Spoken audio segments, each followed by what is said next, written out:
জীবনে হ্যাপি থাকার সবথেকে ইজিয়েস্ট ওয়ে হলো গ্র্যাটিটিউড শো করা। রোজ সকালে উঠে অথবা রাতে ঘুমোতে যাওয়ার সময় একটা ছোট্ট কাজ করুন।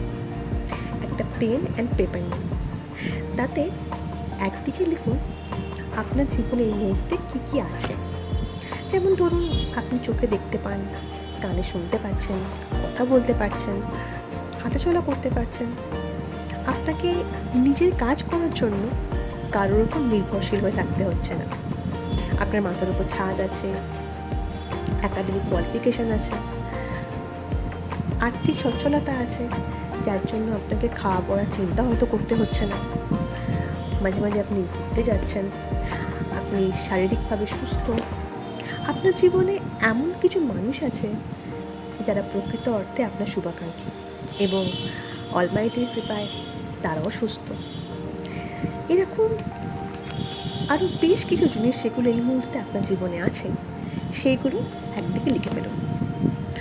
আরেকদিকে লিখুন এই মুহূর্তে আপনার জীবনে কী কী নেই, বা এমন কোনো ঘটনা যেটি এই মুহূর্তে আপনার জীবনে দুঃখের কারণ, সেগুলো লিখে ফেলুন একদিকে।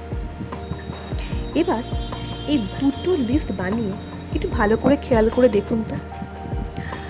দেখবেন আপনার পাওনার লিস্টটা আপনার আশেপাশে থাকা অনেক মানুষের পাওনার লিস্টের থেকে অনেকটা বড়, এবং আপনার ওই না পাওয়ার লিস্টটা বা আপনার ওই দুঃখের কারণের লিস্টটা আপনার আশেপাশে থাকা অনেক মানুষের না পাওয়ার লিস্ট বা দুঃখের কারণের লিস্টের থেকে অনেকটা ছোট। অর্থাৎ you are actually living someone's dream life.